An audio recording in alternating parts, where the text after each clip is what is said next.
Every good Western has at least one standoff in it. And so far, we've seen our leading man Revolver face down the bullet-dodging Schindel and the cannon-wielding Kraid in Last Shot. As issue 2 opens, he faces down someone who might be his greatest challenge yet.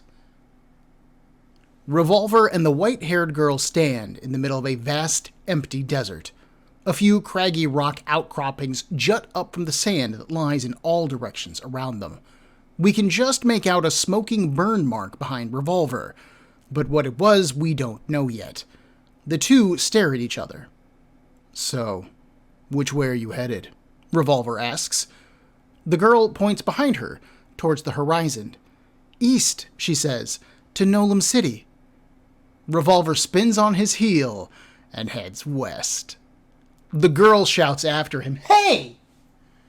This makes Revolver stop. "I thought you said you were headed east." "Well, where are you headed?" she asks. Smiling ruefully, Revolver turns all the way around. He looks her dead in the eyes and he answers, "Anywhere away from you." He then turns around and resumes his journey away. The girl chases after him, but just as she closes in, her sandals slip on the sand and she falls. Revolver stops again, and he tells her that she only has one chance at survival out here. It's a 5-mile walk back to the road, and he's headed through the desert. It's 40 miles to the nearest town in that direction. She shouldn't make this any harder than it already is. Tears begin to well up in the girl's eyes, but suddenly the pair are interrupted by an explosion. Boom! It's actually a series of explosions with 5 in total, so it's more like boom, boom, boom, boom, boom. Gray-brown dust billows up into the sky with each boom. Revolver and his unwanted company approach the site of one of these explosions. The mangled body of a stagecoach lies on its side. A small fire burns on the inside of its remains, sending up black smoke. Revolver's boot kicks a small stuffed bear accidentally. "What happened?" the girl asks. "Did something on the coach blow up?" Revolver's answer is one word: bandits. A murder of crows takes to the sky as the pair approach a trio of nearby dead bodies. We've got a male, a female, and a child, a traveling family. "My mistake," Revolver says, kneeling next to the bodies. "This is professional work." This horrifies the girl. What kind of profession involves killing an innocent family?" she asks, hands clasped over her mouth. Revolver looks up. "You can ask the killers." A large cactus, rising maybe 20 feet into the sky, sits next to Revolver. From up that cactus comes a voice. "Hey, you have sharp eyes, guapo. It's too bad you don't have the brain to match, eh? No one crosses our desert without our permission." A ring of cacti surround Revolver and the girl, and perched upon each one of them is a man. The one talking to Rev in specific cocks his gun. "I think we're all gonna stay here for a bit," he says. "Do anything funny with those guns of yours and we'll send you on a trip 6 feet down, no? For we are the most feared bounty hunters of the desert, the chosen of Tezca. We are Los Bombadeers de Loons!" A chorus of cocking guns goes off, as each man on his cactus readies his gun. Well, ain't this a pickle? My name is Ben, and this is Comic Book Breakdown, episode 31.3 of Last Shot, Metal in His Heart.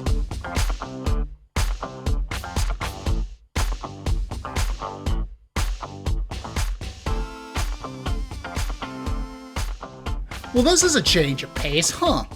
Last time we saw Revolver and the white-haired girl, who we'll learn is called L3N, or Len, they were on Corbett's hauler cart leaving Hamilton City.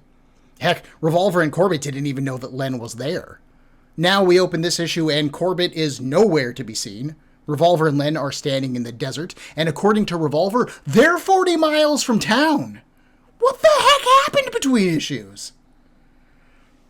We can infer from Revolver and Len's conversation that upon learning that the girl was in the cart, Revolver took the fastest way to get rid of her, and he just jumped off the cart. It's effective. It works. But instead of escaping his tormentor, she just hopped off too, and they ended up standing there. The only real problem I have with this idea is that I have a hard time believing that Corbett would see Revolver jump off and he would just let his friend stay in the desert. But, I mean, maybe Revolver waved him off or told him to keep going, and I would believe that Corbett would trust Revolver's skills enough to leave him there. We've only seen 2 adventures that Revolver has been on so far, and he's handled himself readily on both of them. Corbett has probably seen Revolver survive way more serious things than being vaguely stranded in the desert up to this point in their relationship. More importantly, we finally see our 2 lead characters united, and Revolver doesn't really want anything to do with Len. So much so that he's willing to walk 40 miles in the desert with no supplies just to get away from her. Why is the only question on my mind. We have only just met the Bombadeers de Loons, so we don't have a lot of information about these guys at the moment, but I do want to point out a few things about them before we move on. First off, if you do not like my horribly stereotyped Spanish accent, that is the fault of author Locke, who writes all of the Loons as if they're Cheech Marin. There is a pretty neat effect with the lettering for their dialogue, though. Brian O'Malley, who is still doing the lettering for this book, which still kind of blows my mind, has a wavy gray cloud surrounding the Loons' word balloons. It makes me think that the dialogue is a bit hard to hear, like it's hazy and far away, which it is because the Loons are all sitting up on these really tall cacti. That's effective lettering design, and I really appreciate that. Secondly, their name, Los Bombadeers de Loons, isn't real Spanish. A bombardier, spelled B-O-M-B-A-R-D-I-E-R, is a person who attacks with bombs. In English, we would say that they are a bomber, but the original word, bombardier, is French. In Spanish, a person who uses bombs would be a bombardo. Pluralized for the group, it would be bombarderos. Additionally, a loon in English is either a type of bird or it's a crazy person in terms of slang. But a crazy person in Spanish typically would be loco. If you translate loon specifically into Spanish, at least according to Google, you get el somorgujo or el chiflado, although both of them do also work as synonyms for crazy, so that still remains the same. The name used for these characters, Los Bombadeers de Loons, isn't accurate to any one language that inspired the name. Best case scenario, author Locke was intentionally combining several languages in order to create this mishmash one. You know, we've got some French, we got some English, and then we've got some Spanish sentence construction going on here. That is a possibility. The world of Last Shot is one that is definitely inspired by multiple cultures, so why not use multiple languages within that book? We have already seen Locke reference the Abenaki in issue 1, so why not reference French and Spanish cultures here? Or it could mean that Locke did not have access to an English to Spanish dictionary at the time of writing this, and his own skills in multilingualism were a little bit lacking. I do remember there being websites in 2001 that had some form of translation going on, but back then, a program like Google Translate didn't exist. There was nothing where you could just plug a sentence or a name into a search field and it would automatically translate for you into whatever language you selected. So I mean, maybe Locke was improvising as best he could. Most interesting, though, is the god that the Loons reference. They say that they are the chosen of Tezca. This is very likely a reference to the Aztec god Tezcatlipoca. If Quetzalcoatl is the hero of Aztec mythology, then Tezca is his opposite. Reading through Tezca's Wikipedia page, I couldn't really see a good reason why Locke would have this god as the patron of the Loons specifically. Tezca is most often associated with concepts like the night sky, hurricanes, obsidian, and conflict, and admittedly, out of those, conflict is perhaps the only one that fits this specific story. But as I read on, there was one concept that stood out to me.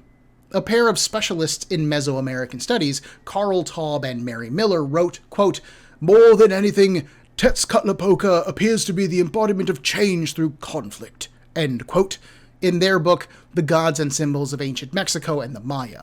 And while that doesn't seem to have much to do with the loons, that sure does have a lot of vibes in common with Corbett's story from last issue/episode. Author Locke has already used Revolver's nightmare to establish that he is haunted for something that he did in the past that seems to have cost dozens of people their lives. But Revolver doesn't think that there's any way to change that. He thinks that he's only useful for killing.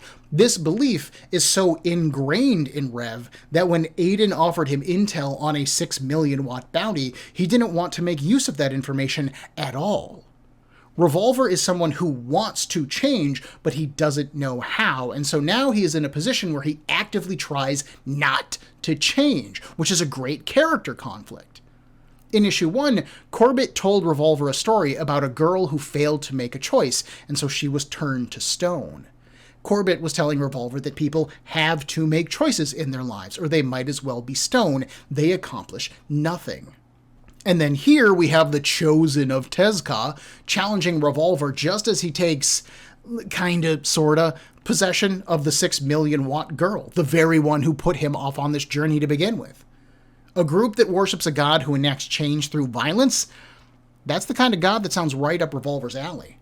Violence is the only thing that Rev knows, and it seems that change is headed his way. So let's see how this plays out. Who wants to put down money on how many of these dudes Revolver kills in the next 5 pages? Because I'm thinking it's all of them. One of the loons points out Revolver's handguns, and he's amazed to think that they have found him, the Shadow Gunner. Ooh, the Shadow Gunner? We haven't heard about that character yet. That's a floopin' cool name. I would want to be called the Shadow Gunner. That's dope as hell. Ooh, watch out.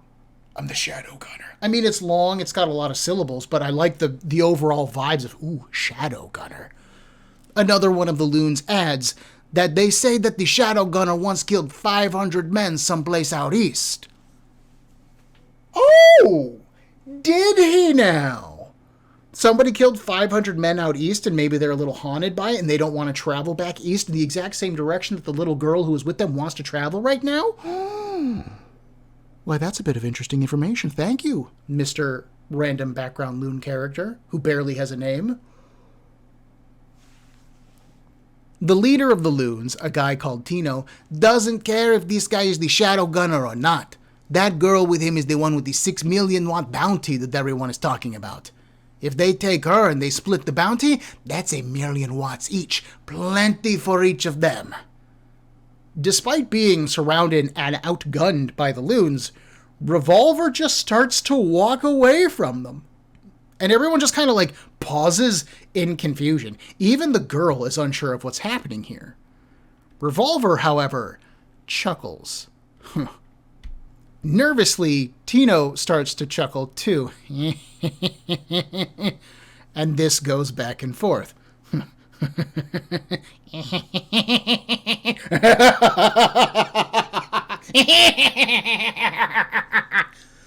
Building finally into full-blown laughter between the two. "It looks like this guy thinks we should let him go," Tino says to his compadres. He then flicks a lighter open and sparks it. He holds the flame out to a dynamite flinger? How do I explain this thing? Okay, so each one of the loons has this particular device attached to their upper forearm. A long, flexible pole is set into a spinning circular wheel that is attached to a piece of armor. This allows the user to grab a handle and pivot the lever. At the far end of the lever, a rubber band or a piece of rope, maybe, is capable of pulling the lever taut. A stick of dynamite is then held in the far end of it. Once lit, a loon can pull that band taut and release it. Once they do, the stick of dynamite is flung a far distance. The rest of the loons like their own sticks of dynamite, and Tino goes on a rant about how Revolver is underestimating them, how he's playing some kind of game with them, how their skill in killing is matched only by their intellectualism. Len tries to warn them off. She shouts that this guy is the best gunner in the world, and you better not mess with us. Tino smiles wildly. We have no need for guns, girl. No one has ever lived through their six-fused scorpion pincer of death. The loons then fire off their dynamite. 6 lit sticks arc through the air towards the exact spot where Revolver is standing, a nice distance away from Len. Good move, Revolver. He looks at the sticks, taking in all of their positions, their rate of fall, and then he fires off 6 shots. Revolver uses his bullets to cut off their wicks. The dynamite sticks hit the ground uselessly. The loons, most of them anyway, are amazed at the skill of the supposed shadow gunner. But not Tino. He drops to the ground, intent on testing whether or not Revolver can shoot the target that shoots back. Tino starts to run to the side and open fires on Revolver. And yeah, Revolver can hit a shooting target. Without even looking at Tino, he fires a single shot and pops off the man's head. Tino's body drops to the ground. The loons are amazed. And they drop to the ground too, taking off running into the desert. Action-wise, this sequence all works pretty well. It's dramatic, it's a little bit silly, and it continues to demonstrate Revolver's confidence and skills. Once again, he remains cool and calm and walks away. Once again, he kills only when he is forced to, only when his life is put in direct danger. This is all consistent with Revolver's previous behaviors in the rest of the comic, and that's good. That's nicely consistent and subtle character writing. The new thing we've got is this shadow gunner business. According to the loons, this shadow gunner killed 500 men out east, and interestingly enough, Revolver is haunted by a lot of deaths that are unexplained, as seen in his dream, and he doesn't want to take Len to Nolam City, which is back in the east. Maybe Revolver is this shadow gunner, and the real reason that he didn't take the job transporting Len is because he can't, or didn't, or shouldn't show his face in the east again. Maybe our bounty hunter has a bounty on himself. Maybe our good guy is actually a bad guy. This is all guesswork, but all of the pieces of this guesswork line up really nicely. This is either one hell of a coincidence, or it's all part of Locke's plan. And if it's part of Locke's plan, that would kind of be a big relief. That night, Revolver and Len sit next to a small fire that he started. The moon is high in the sky very quickly, and oh no, the girl starts to talk. She introduces herself as L3N, which, thanks to Leet Speak, is how I got the name Len. She thanks him for saving her from those guys earlier. She supposes that she owes him a debt now. She promises to find a way to pay him back someday. Revolver sits for a beat, and then he asks her if she really wants to pay her debt off. Excitedly, Len nods. Yeah, I do. He then turns to look her in the eyes. Then get lost. I mean it. He turns back to looking in the fire. When I first saw you, Len says, I thought you were so great. You were so fast and strong. It was like seeing a hero in real life. And I knew that if I could just be near you, I would be okay. Everything would be okay. Look, kid, maybe you don't get it. Word of your bounty has spread far and wide. Those 2-bit bandits that I just scared off, they're just the tip of the iceberg. They're nothing compared to the kind of gunners and outlaws that are going to be hunting for you from here to Nolam City. Len, however, doesn't buy that Revolver is scared.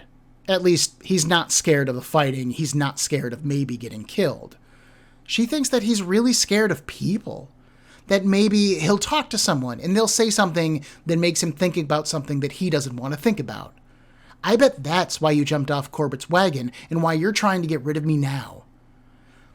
It isn't that simple, Revolver argues. Let's say I do the job. Let's say I get you to Nolan. I get paid 6 million watts. What am I supposed to do with all that money? I don't need that. I'm a gunner, not a banker. And I would have every gunner on my ass, and that's not how I want to live my life. Revolver then props a hand on one knee, and he leans on the other. Len takes the same pose, but it is hard to tell if she's doing it on purpose in order to annoy him, or if it's unconscious and just something that she does normally. It's honestly hard to tell if Revolver even notices that she does it. About a month ago, Len woke up with no memory of anything. She says, nothing but the word Nolan. She doesn't even know her real name. Some guy who found her in Patton City called her L3N. Revolver's eyes go wide. Nolan is her last chance. Her last shot, you might say, a wink, at finding out anything about herself. Her family, her whole life. She isn't going to die in the desert like that family they saw, and she isn't going to turn to stone like the girl in that story either. Someone in Nolan thinks she's important. Someone put out that bounty. Maybe she's a princess, or someone really important. Maybe just knowing that someone cares about her is enough. She pauses to shiver in the cold night, and Revolver passes over his torn blue cloak. That someone isn't me, he says. When I wake up tomorrow, you better be gone. The two bed down for the night, and in the morning, Revolver wakes up to find a gnat licking his face. Gnats are a last shot specific animal, vaguely shaped like a rabbit, but with no front legs. They have long ears that end in 3 split tufts. I mentioned previously that Revolver has allergies, as stated in his biography. Well, the thing that he's allergic to are gnats. So he sneezes, and he keeps trying to shoot the animal, but it's gone in a blink. Revolver is so caught up sneezing that every time he fires, he misses. And remember, this is a guy who can shoot the wicks off of sticks of dynamite in midair. The fact that he's missing here is kind of astounding, even with the sneezing. Once he is settled down, though, Revolver looks to where the girl slept, and she is gone. A small teddy bear rests in the sand, the same one that Revolver kicked earlier in the issue. Standing, Revolver is surprised? Maybe he's impressed? She actually left, he says. Smart kid. He starts walking. Eventually, after some time has passed, Revolver takes a drink from his water skin. As he is stopped, he notices a colorful bird perched on a nearby tree. Rev eyes it. What are you looking at? The bird does seem to look behind him. Revolver turns, and sure enough, in the distance behind him is Len, still wearing his cloak. He turns around and keeps on walking. Len runs to catch up to him. Finally, he stops, fed up. I thought you said you were going east. I am going west. See? What do you think you're doing? Len smiles at him as sweetly as she can. I'm going anywhere you're going. And there we have it. Our cast is finally complete. Revolver and Len, till the end. This end scene is obviously meant to give us a taste of who Len is as a character, and how she will complement Revolver as a character. Where our big guy is quiet, brooding, and haunted by a past that he just can't escape, Len is talkative, she's emotionally open, and free from any kind of past. This study in contrast doesn't just allow the two to complement each other, it also sets up a lot of potential drama between the two of them moving forward. Len will want to talk, where Revolver will want to be quiet. Len will see through his emotional brick wall and kick holes in it, like she does during the campfire scene, and force him to confront emotions and behaviors that he would rather not question.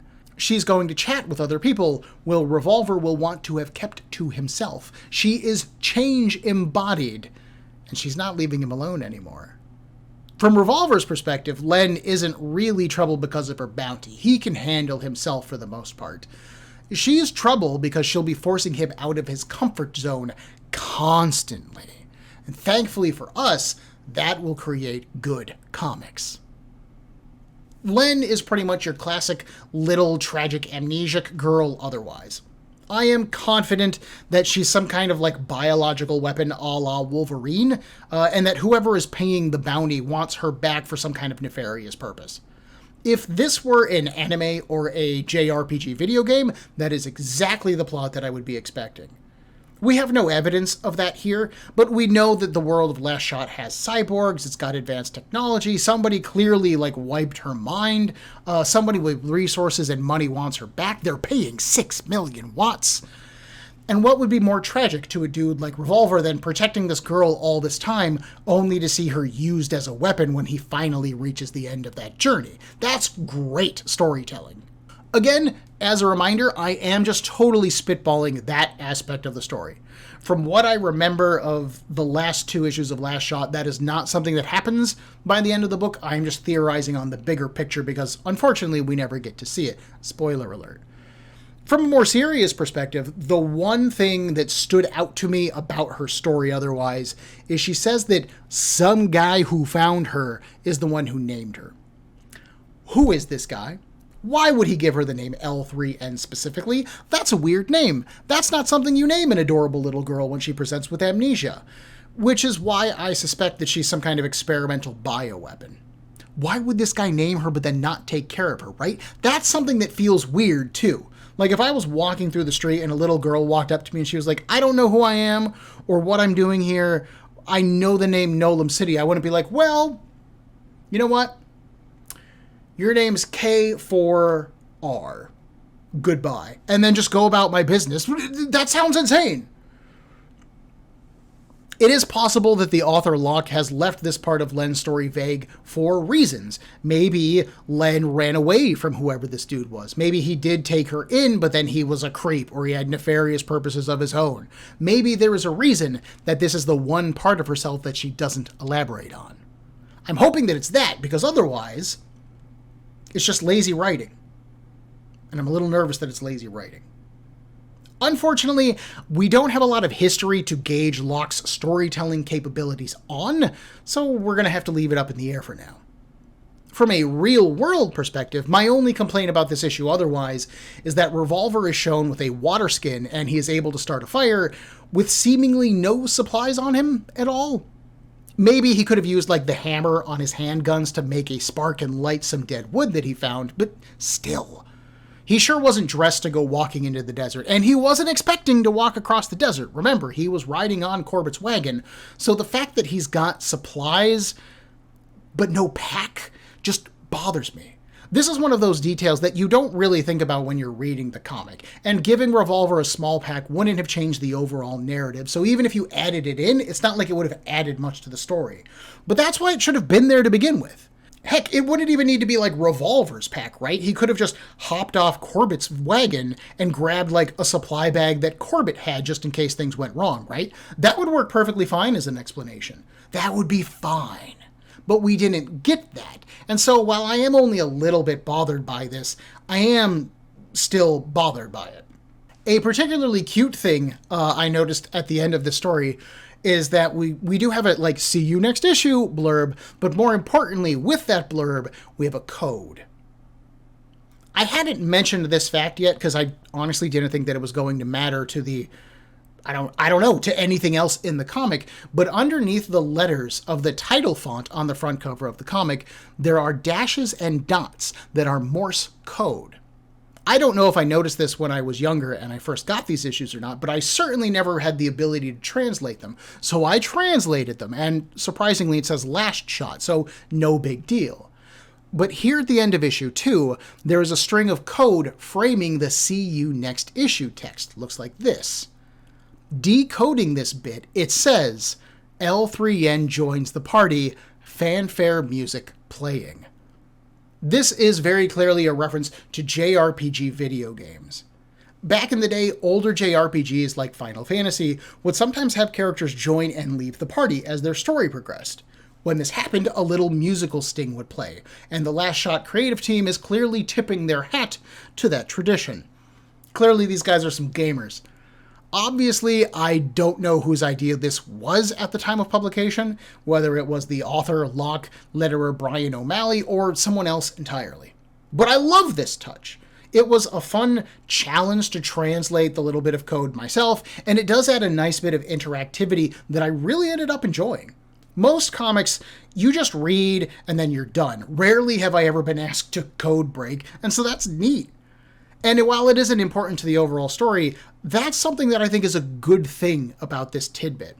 If this was important, like plot important information that was hidden, I would be annoyed because, again, good luck knowing Morse code off the top of your head back in 2001 when you're like 12 or 14. But finding out this is a video game Easter egg reference, that's really cute. I totally dig that. I don't play JRPGs anymore these days, but 2001 era Ben would have loved this. That was the genre of game that I played. This issue's bonus materials focus pretty much on the Loons, and most specifically how their dynamite launchers were designed. Even author Locke jokes about how overly complicated the design is for such a simple function. Quote, "Perhaps it would have been easier to just throw the dynamite." End quote. We also get a repeat of Revolver's biography. It is literally the exact same text as the first time we got it, but now we have an additional biography for Len. The only new information that we are given about her is that she has an unnatural fear of fire, which is weird, because she sure didn't have any fire of Revolver's campfire. She was sitting very close to it and basically staring into it for the entire campfire conversation. So, I don't know what happened there. There is a bonus image of Revolver and Schindel. I didn't think we were going to see that guy again, ever. There is one of Len running alongside a Nat, and another chibi image. But this one has the art is set up as if it's a film set, right? Where you've got like a backboard in the back that's got the desert setting on it. We can actually see Locke going over the script by himself. We've got Longvo directing a grumpy looking Revolver. Saka is putting blush on Len's cheeks, on and on. It's super cute. And again, it's just fun. It's just cute and adorable and it's a good time. Hey, come into our comic book. We're having fun over here. I would like to point out that when I tried to look up information about Saka, I couldn't find almost any information about them at all.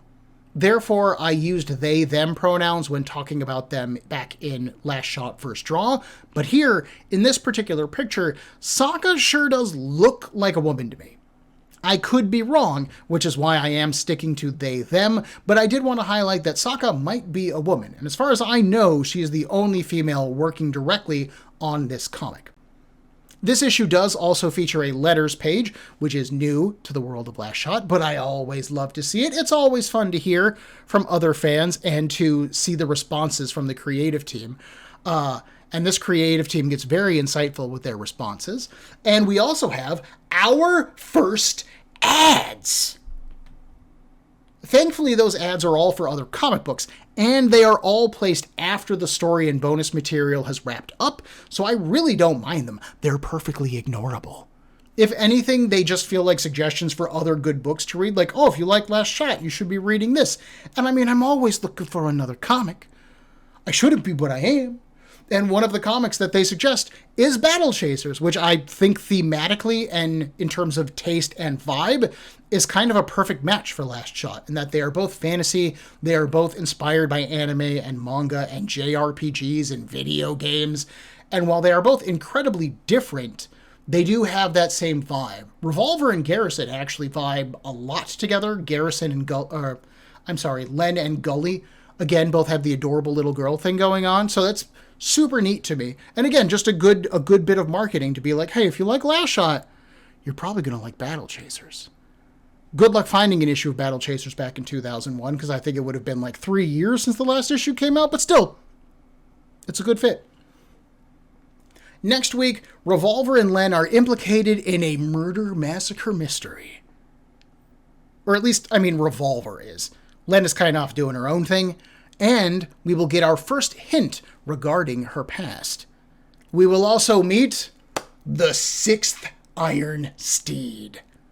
Join me in a week for Comic Book Breakdown episode 31.4 of Last Shot, Revenge All Over. If you enjoyed this episode of Breakdown, please make sure to hit that like button, and if you are not subscribed to the show, then click on that as well. I love getting feedback, and I would really appreciate it if you did so. If you have any questions, concerns, or would like to suggest a comic or a series to me, Breakdown can be found on Facebook, Instagram, and on a variety of podcast platforms, with links in the description for this episode below, as well as the email cbbreakdown@gmail.com. Thank you for your time and attention.